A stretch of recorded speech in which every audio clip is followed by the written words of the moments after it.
Hey, everybody. Are you a busy business owner and find it hard to get in your workouts or even get to the gym for that matter? But you know that exercise in your health is key to helping you feel better, reducing your stress, and really ultimately supporting your overall success, your long-term well-being. Then you are going to want to stick around because today's episode is with my buddy Marc, and we're going to pretty much geek out because we've both been in the health world for a very long time. And we're going to break down a mind and body micro habit that can show you how to meet your exercise requirements, even if you say you have no time.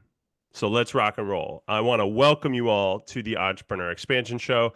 This is the first ever gamified show that helps entrepreneurs master their subconscious mind, body, and business by implementing micro habits into their lives in a fun, supportive, action-oriented way to create more transformational impact and income. So, how often do you find yourself listening to a podcast or watching a YouTube video and doing nothing with it? We hope to change that today and give you a bigger return on investment of your time and give you the exact mind and body action steps to get better results from your learning time here. So, we have the fabulous health coach and natural fat loss specialist, Marc Overton, on the show today. So, we're going to basically have 20 plus years together, us two in the health world. So I'm really excited to break all this down. Thank you so much for being here, Marc. Oh, it's an absolute pleasure, Matt. Thanks for the invite onto your show. And I have to say, I absolutely love the concept that you're doing in terms of micro actionable insights to implement into busy entrepreneurs' lives, and totally resonate with it because I still don't really consider myself an entrepreneur, but a healthpreneur, let's say, solopreneur. Yeah, And with two young kids in my 40s, I kind of get that plate spinning and how important it is to try and get some positive habits dialed in. 100%, 100%. And so many people, it's interesting because you and I both, we've been in the health world for a long time, and even like as you get older, like you said, I'm 40, you're 40 as well, and we both have two kids, and even with our wild lives, it can be tricky. So I'm just so genuinely excited to dig into this micro habit that you're going to share with us today because I know the way that the subconscious works is it will it tries to keep you in the safe, familiar, predictable, and certain. And unfortunately, a lot of times that's in the same habits that aren't necessarily serving you. So the micro habit that you're going to be breaking down today is really about micro workouts. Can you give me a breakdown of what does that even mean? Yeah, I know. Firstly, I just have to say, as soon as we started talking about the prospects of coming onto your show, and you sort of mentioned the concept of micro habits, I immediately knew what I was going to talk about, right? Because I spend a lot of my time both performing this myself and executing this myself in my own kind of like way of going about things, but then also with people that I help, right? People that I coach with health, sort of fitness and lifestyle, and it's been an enormous. I just can't even tell you how profound the transformation it's had both on my life and people that I've worked with, right? So Yeah. in a nutshell, it's the way I like to start to explain it is to just do a little kind of paradigm shift on how we look at body movement and exercise, and we have to try and remember that our body doesn't really know or care whether we're wearing exercise gear or we're doing some kind of fixed workout routine, whether that's through fixed day programming or whether it's showing up to a gym at 6 a.m. in the morning with it, with our running shoes on. The body just wants to move at any opportunity, right? And it doesn't Totally. need a prescription on top of that, 45 minutes, 50 minutes, or 20-minute hit, or whatever it might be. It just wants to move. So the beautiful thing about micro workouts is that there's no real rules to them actually. And they can fit into your life pretty seamlessly once you get your head around it and you're open to the just being creative with it. So it could look like, as an example, let's say you've just done your morning emails and you've been at your computer for a good hour, let's say, and just to break up that postural slump that you've probably fallen into, and that little bit of brain fog that starts to seep in after, after being on the computer for that amount of time, you could just do a set of push-ups. Now, depending on what your fitness level is and how much how advanced you are, let's say on exercise execution, that could simply mean putting your hands against the wall and doing a bit of a kind of incline type push, or could putting your knees down. So you don't have to be super fit and ready to do this stuff. It could be a couple of air squats, right? Or not a couple, but a couple of sets back to back that takes no longer than 2 minutes just while the kettle's boiling, for example, just to break up that flow. So that would fall into what I consider micro workouts. I love it. And I always love to pose these questions to the guests because my job is to help people change. And there's always, we call them ants, automatic negative thought stories of why you can't, right? These these out loud things that in your head that are like, hey, well, I can't do this, Mark, because, and you actually addressed one of them. One of the because is like, I'm not fit. I can't do a push up. Like you said, you can tweak it to base it. You know, you could do wall push ups. You could do knees down push ups. Whatever you want to do. And the second thing that I think comes up in people's heads is they're so used to just staying at the desk for a long period of time, and they're like the idea of interrupting that to just do this is like, well, I can't do that. So if somebody had that like I can't do that mentality, or of course the subconscious is going to tell it, well, we don't do that. So Right. what would you say to a person that is like, I can't step away from my desk? Sure, sure. I mean, look, it's a great question. The first thing is that you have to take a day where you're gonna have to take your first step, right? And Yep. what I found with or I've had a lot of success, if it's okay to share with other folk that I've been helping, is to habit stack. So to find something that you do almost on autopilot. So I mean, again, let's just pay attention to the fact there could be different scenarios here. So obviously, if you're working from home, for example, it's gonna look very different if you're in an office with your shoes on or your office gear on. You can't necessarily just break out into a full, you know, Bulgarian split squat or a set of burpees right in the middle in the middle of a working day. So there's obviously a few nuances to that, but there's you could go outside in that situation if you're able to. You could quickly walk down to the ground floor and then walk back up the flight of stairs back to your office. You could do that and set a timer on that where you're doing that every hour Mhm. almost. That's going to make a difference over a day, over a working week if you start to make that a habit. And as I said, where the habit stacking that I'm referring to, that could be okay. Most of the time, every hour or so, you get up and you make yourself a hot brew at work, whether that's a cup of tea, or you might go over to the water fountain to get a glass of water. If that's a kind of like typical daily habit, then you use that and you stack it with, as I said, doing that flight of stairs or doing something Love where you it. break into a micro workout. At home, it can actually be a little bit easier because we can kind of set ourselves up for success in whatever that looks like, right? So I would suggest that you keep it simple, don't overcomplicate it. So you find maybe 3 to 4 body movements that you find achievable, you actually enjoy doing. So like I said, I've mentioned a few, but there's so many to choose from, and you can get inspiration from YouTube if you need to. Body calisthenic movements for all different fitness levels, right? Will give you plenty of different ideas that you Totally. can execute. Find what you like. Whether it's you could be like I said, could be using body weight, could be using a resistant band, for example, that you simply tie around your staircase handrail, for example, or something along those lines. You have to be a little bit creative sometimes. Or it could be, if you are a little bit more advanced, by the way, then it could be, a pull-up bar that you just hang in the doorway that you walk past all of the time to go to the bathroom or whatever it is. But these setting yourself up for success in that way. Again, if you're working from home, it could be that you actually dress in almost like gym gear, right? Just to encourage Yeah. that thought process that today is going to be a body movement day. So these are little things that we can do just to prompt us to keep those micro workouts flowing. And the beauty of it is, let's take a push up, a standard push up, for example. Now, if I wake up in the morning and I know that I'm going to be working from home, I could just set the task of, okay, today I don't need to say on the hour, whatever the time is, but I'm just quite relaxed about what I'm doing mentally. But I just say today I'm gonna do some press ups, micro workouts throughout the day. And let's say I perform 25 press ups, right?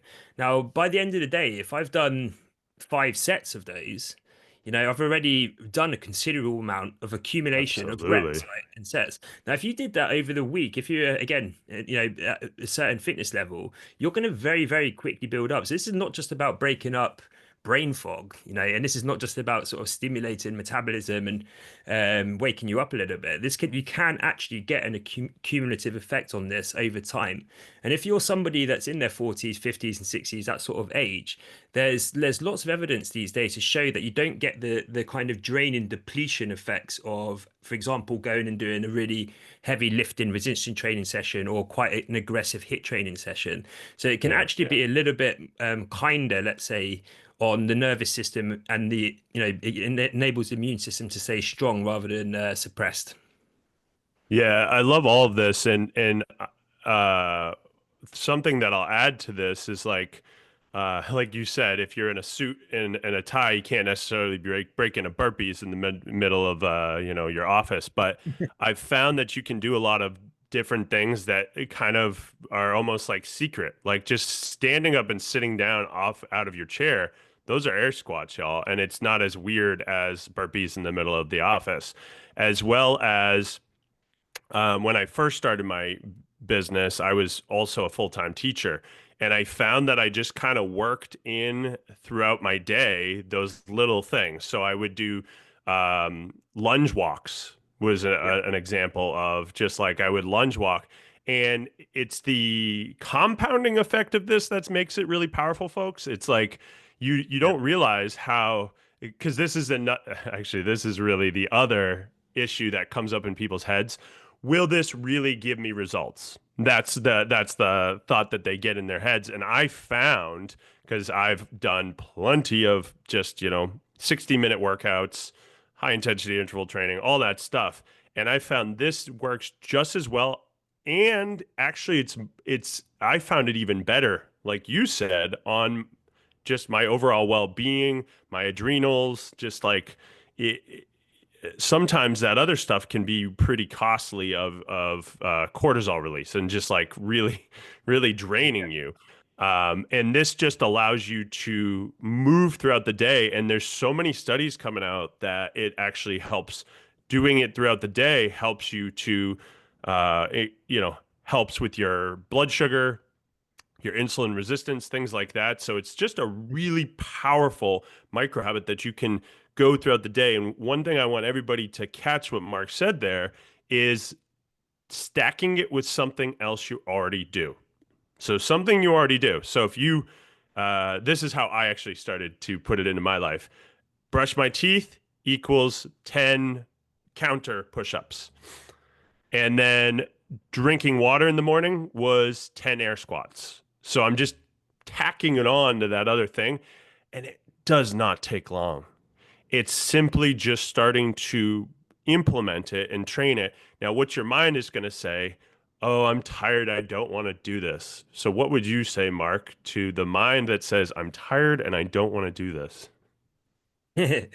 Yeah, I mean that's the classic, isn't it? Because our sort of like self-talk or our self-coaching sometimes isn't necessarily by design to be our friend, right? Or to, to want what's best for us. It's kind Yep, of always seeking a kind of comfort a lot of the time. But it's a bit like one of those ones where I think we've all had days where we've been stuck in the office or stuck at home, sort of like nose deep into some work, and you kind of like think, like, I know that I just need to go for a quick walk around the block, for example, just to change the scenery for a totally. second. And you kind of force yourself to do it a little bit, but once you get out, even if it's just a short 5 minute walk, you come back and you're like, oh yeah, totally. I really needed that. Now it's completely changed my focus and I'm ready to go again for another hour or so. And it's a bit like that. It's just reminding yourself that, okay, yes, it's not sometimes, depending on what fitness level is, again, it might be a little bit tough when you're starting out and you might get a little bit of kind of huff and puffy by doing, a set of push-ups or a set of air squats, whatever it might be. But just to remember that it is only a short burst, it is only a micro workout, it's only Totally. going to last a minute or two, and the benefits are going to far outweigh what happens if you just stay sat down in your chair. And again, it's just breaking up. There's so many. You mentioned obviously blood sugar and some of the metabolic positive responses that we get from it. But there's so many other styles, even just like moving, moving our limbs, our joints, or just loosening up the connective tissues, stopping that sedentary or breaking up that sedentary pattern, which has just got so many downsides to it. And you're just going to feel in a much better mood, generally speaking. And Absolutely. just to add to what you were saying as well about the benefits that are out there these days from a science point of view. Like I remember last summer, if it's okay to share, like I basically no, I train, but I'm not nowhere near like I used to. I probably work out a third of the time that I used to these days. So it's definitely a Yeah, less with more approach, lots more micro workouts. However, when I am in my usual routines, I do go to the gym for a few times a week, and I do my resistance training.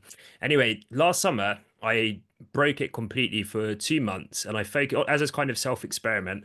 And I just said, I'm not going to go anywhere near a gym. I'm just going to focus on micro workouts, just going through the mm, main movement patterns, what it pushing, pulling, squatting, just going through those main movement patterns, whether with bands or body weight for 2 months.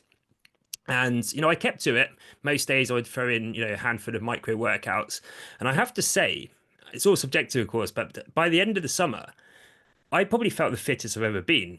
And nice. I definitely hadn't lost any of my muscle mass, rest assured, right? And I still had, I still felt strong, still felt powerful. I probably had a little bit more endurance because I was doing a bit more higher rep type work. Yeah, And as I started to get fitter and more conditioned to this type of training, my push-ups, I think I was doing almost 100 by the end of the summer, right? Straight it's out. awesome. And pull-ups were, probably plus 20 and things like that. However, I just felt super fit and I felt like I had lots of energy and I never felt any kind of like muscle soreness or any of that kind of walking around like a cowboy nonsense, where you've had a heavy leg day. Totally. I just felt really, really good and conditioned, and I was sleeping well. And yeah, fair enough. Okay, you can always add on the fact that I was on holiday as well, which probably helps. But that was my kind of proof from my own experience that you definitely can get gains and you can achieve your fitness goals by doing micro workouts rather than just that traditional kind of down the gym or out doing your cardio sessions like clockwork. Totally. I love this. And I 100% agree. When I started to add in those micro workouts for myself, I felt that I experimented with it the same as you did because I was like, I just want to see if it has the same similar type of benefit. And I found that it was actually easier on myself to keep going with it because it didn't feel as tedious as like going to, waking up earlier, going to the gym or whatever it is. And I still had the same metabolic gains. I still had all of the benefits, and it was just really powerful. Now, when we implement this, folks, so here we go, game time, implementation of this. One of the things that I'll recommend is starting very small. So, number one, figure out how many days a week that you're going to implement this into your life. So if you feel like doing it every day right now feels like too much, just decide 1 day, 2 days, 3 days. You pick. So that's the first part. Second part is figure out what you're going to do on those days. So I'll give you some hints. When I was really heavily doing this on a regular basis, I like to track it. Okay. So whenever I'm doing it, I'm tracking it. I use an app called Tally. It's on the iPhone, and it was a simple way of me just tracking how many rows I was doing. So I bought 2 jugs of water and I was kept them underneath my desk and I would just pick them up and I would row them. Okay. The second one was air squats, right? Up and down squats. I kept a mini band. It's over there. I kept a mini band with me just to do that so that I could add a little resistance to it. Pushing. So we have the rows, which is a pulling up and down, increase and decrease elevation. I added in some pushing. So pushing the wall, pushing a countertop, pushing the ground, whatever it was. So push-ups of any of that sort. And then simple things like just holding planks or doing lunges, stuff like that. So really, if you wanted to keep it super simple, folks, right out of the gate this week, just start with air squats. Keep it simple. Don't try to add all of these pieces on. But the coolest thing about tracking is that when you start to track it, you start to see how much it adds up throughout the week and the month and the year. And now you start to do what I call streaking. So you start to hit this streak and you're going and going, and it actually continues to build on that motivation. So in review, you're going to, number one, decide how many days a week you're going to do this. Number two, what are you going to do? Just picking what you want to do. Like I said, you could just start with air squats. Keep it simple, y'all. And then start to implement it in habit stack with other things. And then, of course, come back and let Mark and I know how it went for you. Just let us know. Like I say on every episode, we're human beings. We love helping people. So if you want more support and help with this, reach out to Mark. He's fantastic at helping people achieve their goals. And if they were to try to find you on the internet, I'm of course going to add you to the community so they can connect you within there. But Yeah. if they were to try to find you, where do you usually hang out on the socials? So the socials, my main one at the moment is LinkedIn. You can find me there. My name's Wonderful. Mark Overton, spelled with a C. My sort of like brand, aka nickname, is Metabolic Mark because I do specialize in metabolic health. You can Love it. find me on Instagram as well, Metabolic Mark, metabolic.mark, and Facebook as well. You can find me there too. I love all of that. So, folks, I'm really excited to see you put this into your life. It and this is kind of one of the last things I'll say is that what is easy to do, what's easy to do is also easy not to do. Would you agree with that, Mark? Yeah, yeah, absolutely. Absolutely. I think most people will be sort of pleasantly surprised, let's say, how once you get going with it, once you get a little bit of momentum and you start to get like, oh, okay, actually, I could, like, as I said, if you just remember, there's no rules to this. I love the frameworks you've just given, Yeah. Matt, in terms of people getting people started. But I also just want to reiterate, don't overthink it. Right, Hmm. keep it simple. Find the exercises that work for you, that you enjoy, and that you know you can perform, and then just go with it. Throw them in as and when it comes into your mind. You might find an hour, you slipped your mind, and then you go, oh, "Damn it, haven't done anything in the last hour or two," and then you just jump right back on it. You're still going to be accumulating, and you're still going to move in your body. Absolutely, folks. Absolutely. So excited to hear and see how you all do with this. And like always, folks, remember, keep showing up, taking action, and you will get results. Have a fantastic day.